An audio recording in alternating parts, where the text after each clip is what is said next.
fact, I have one of my friends who is in the oil industry. Mr. President, I called him by the side. I said, Mr. President, please remove this subsidy. He said, we are tired of making money.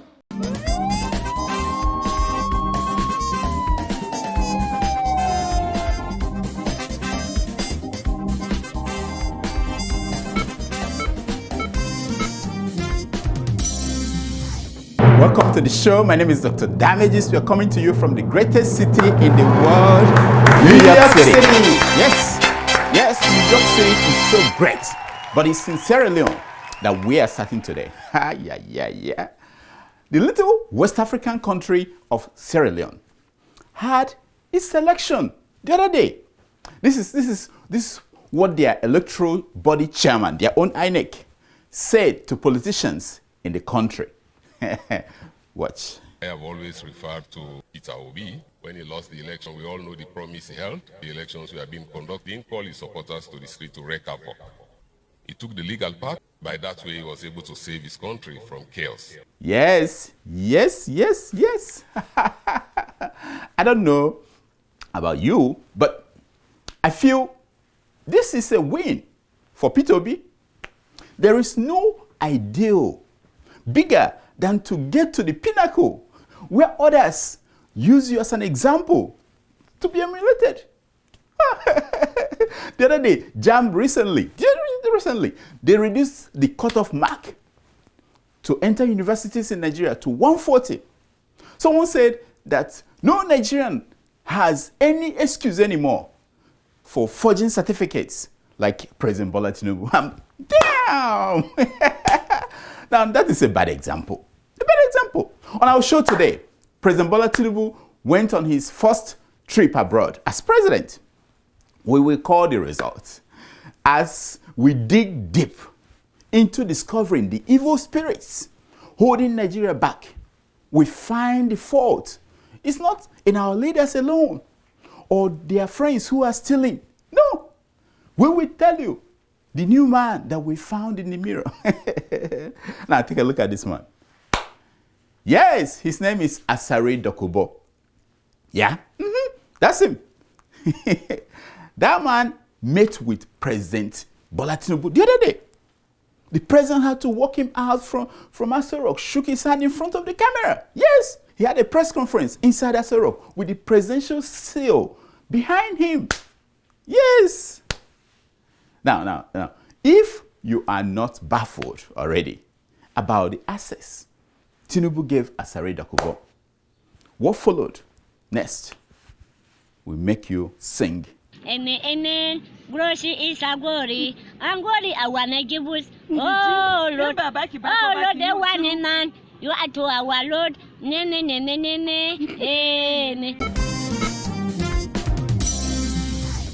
Things are happening in Nigeria.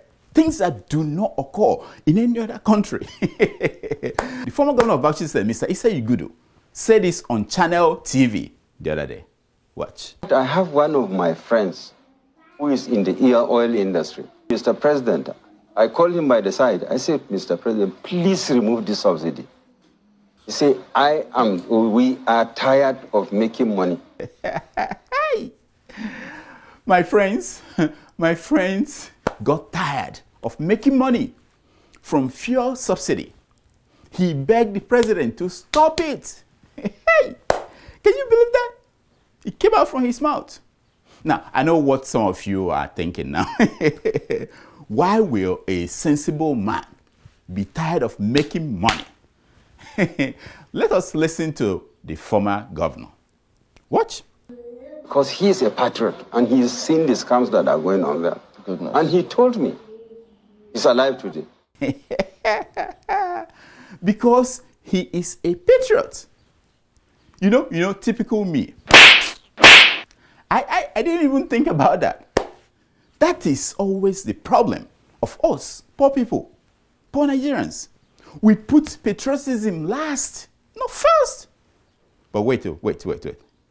When the former governor's friend was participating in the scam, stealing our money, he did not put patriotism first. No.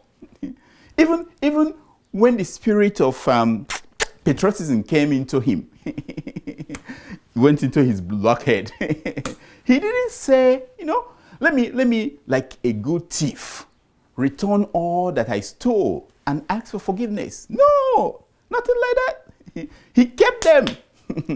but still, the thieving friend and the former governor went about waxing songs about patriotism. Okay. I'm sure that these award-winning Channels TV journalists will straighten this man's brain. Let's watch. Won't your friend then say that they were tired of making money, understanding the scam? So did they tell you, why didn't the president go ahead and remove it? Because if he had that first-hand information, he should have acted, the former president.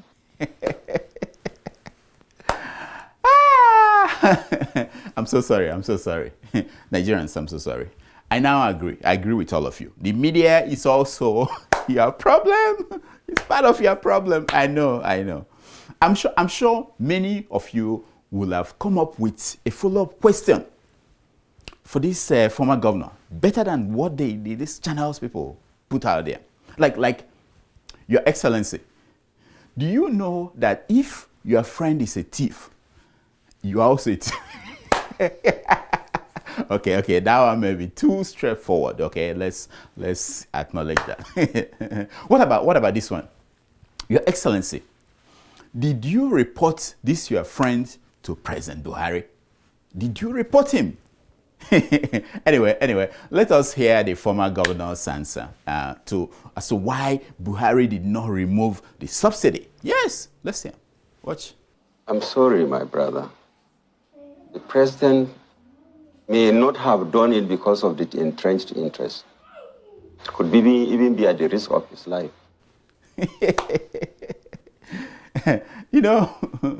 My friends, Nigeria is gonest. Nigeria is gone. Not just because the leaders are bad. Nigeria is gone because the leaders are bad, their friends are thieves, and the followers are good at making excuses for them. Sasha! Tweet that out. This is the same situation across Africa. So I ask you, Africans, who did this to us? Who did this to us?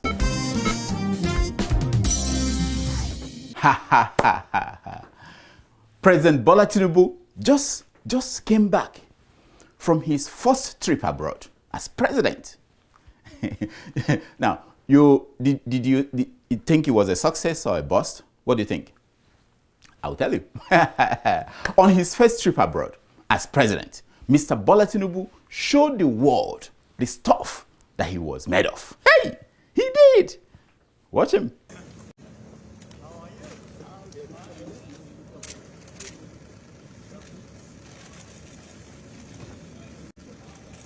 Yes. That's what I'm talking about. President Tinubu went to France to attend a new global financing pact meeting. Important things, Look at the headline. Yes, important meetings where the president of South Africa spoke. Wow, the world. The president of Zambia spoke. Kenya spoke.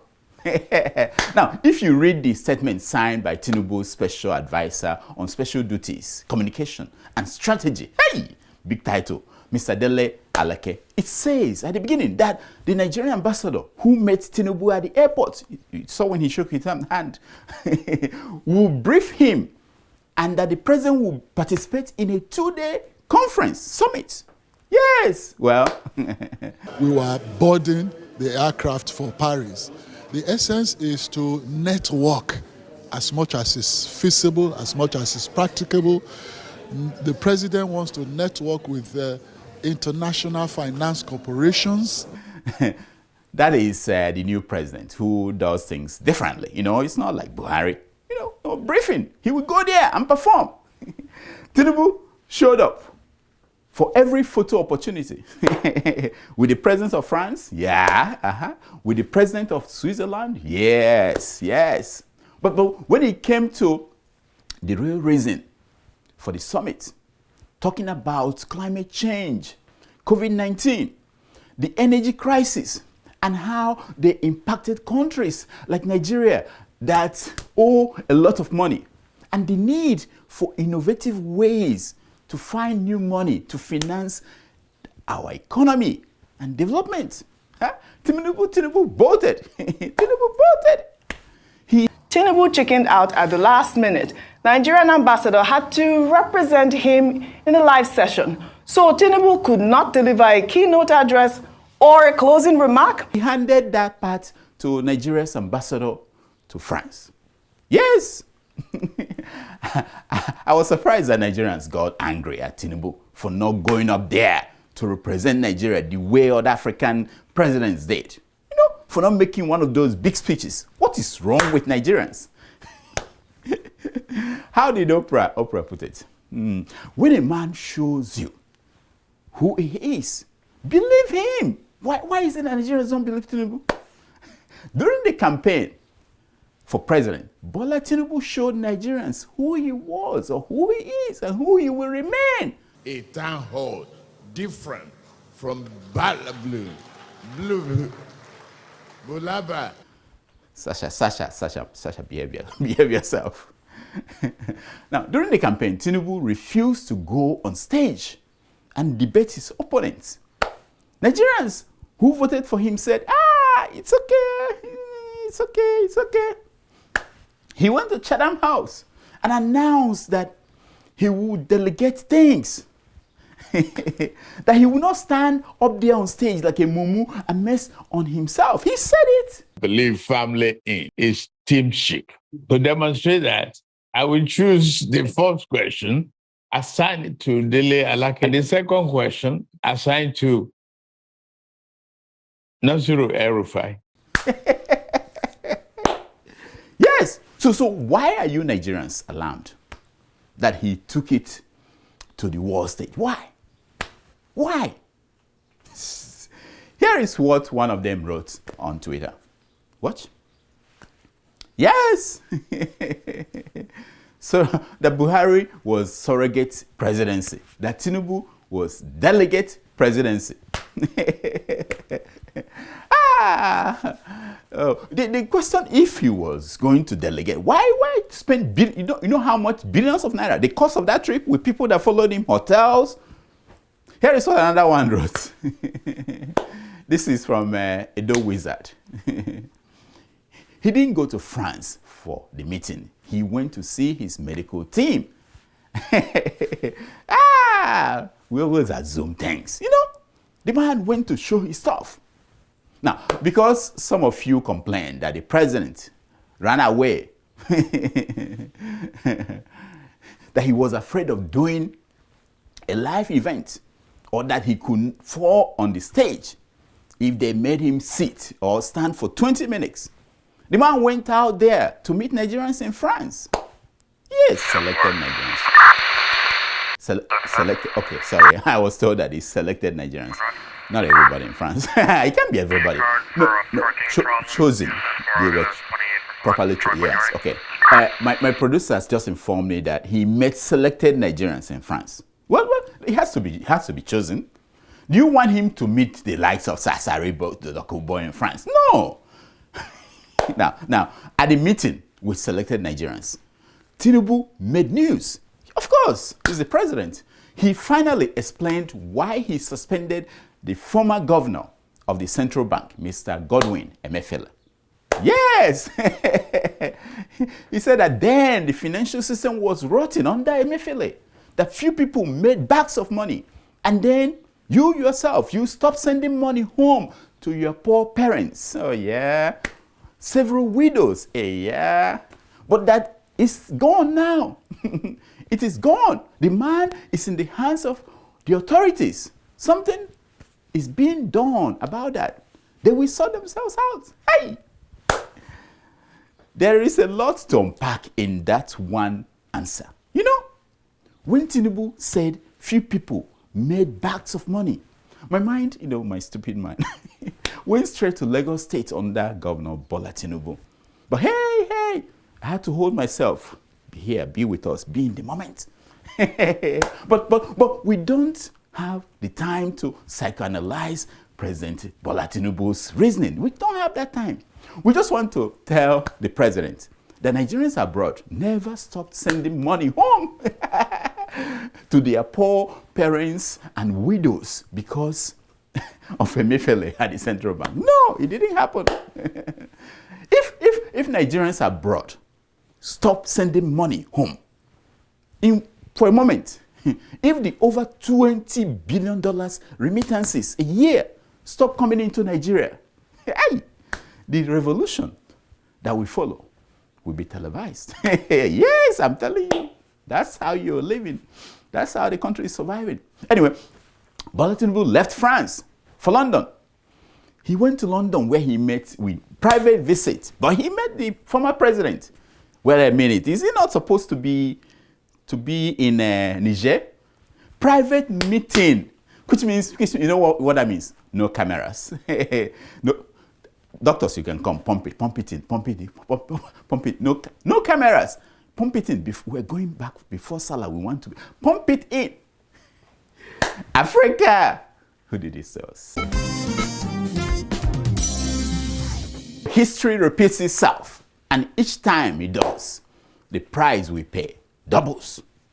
Now, most of you know that Adolf Hitler killed 6 million Jews during the Holocaust. But did you know that Hitler had Jewish heritage? Yes! Adolf Hitler had Jewish blood in him. He didn't know. Or maybe he's ashamed of that, or was ashamed of that. Who knows? Anyway, a similar thing is happening in Nigeria. Take a look. Igbos, I don't know them. I don't know where they come from. Because I know that if not for British intervention, I would still be selling them the way my father sold them. Ha ha ha. Exactly. Asari's grandfather must be turning in his grave. Oh yes. I hear people cry in Nigeria that they don't teach us our history. Which is why we're dumb, you know? They don't teach us our history. That's why we're dumb. But did anybody stop you from drawing your family tree? Drawing, not reading. Draw it. Did anybody stop you? If Asari Dokubo had drawn his family tree just 2 generations behind, he would not have made that comment. You have a video to play? Let's see. Even though I have Igbo blood flowing in my vein, I am not an Igbo man today. Oh, my bad. Forgive me. Please forgive me. Sometimes we take these people seriously when they are just running their mouth, doing business, because everything they do is business. But these are the people that your president is meeting in Aso Rock. Breaking news. There is malaria in America. There is in Texas and in Florida 5 cases of malaria in America. And guess what? They declared medical emergency. Africans, this did not come from Africa. This is transferred from one American to another American who did not travel to anywhere in the world. So America is panicking and declaring an emergency, health emergency in the whole of the 50 states of the United States. Africans, we who are used to malaria, we are watching them. We're watching them. You see, if this malaria had been in America, there would have been a vaccine, effective one, that would have taken care of it. No. In Africa, it's killing millions of kids every year. Millions. Every year. Maybe they would do something about it now. Why are you are laughing? Why are you Africans are not doing anything? For many years, it's killing you. You have not come up with something. Why? Don't worry. America will take care of it. That's what someone told me, that now America will take care of it. Another news. Did you hear that DSS, secret police in Nigeria, they are invading EFCC offices, collecting every computer disk and everything about ex-governors who are under investigation? Can you believe that? I'm telling you that Tinubu is coming. Things are going to be done differently. All those governors, ex-governors, Wike Ganduje, the files are being taken from all EFCC offices. Yes. This is a new regime. We're doing things in a different way. Why are you bothering these governors? Why? Meanwhile, the federal government just announced that every person who owns a car must pay 1,000 naira for ownership certificates. Yes, and it's every year you pay 1,000 naira to the federal government because if you don't pay them and you don't have that certificate, you may not know that you are an owner of a car. You know, it's very important for you to remember that you own a car. You pay 1,000 naira. Well, who did this to us? Eh? Who did this to Nigerians? Believe me, you struggled. It's just 1,000. Next year it may be 2, you know. Once they start, you can't stop it. Ah! We are gone. We are gonna. We are gonest. Gone! Here's my concern for today. It's taken from page 419 of the book, I Am Jack, by Jack Handy. And it says, before you criticize someone, you should walk a mile in their shoes. That way, when you criticize them, you are a mile away from them and you have their shoes to begin with. Until next week, I'm Dr. Damages. I diagnose. Thank you so much for watching us, and happy Salah to everybody who's celebrating. Happy Salah. Thank you.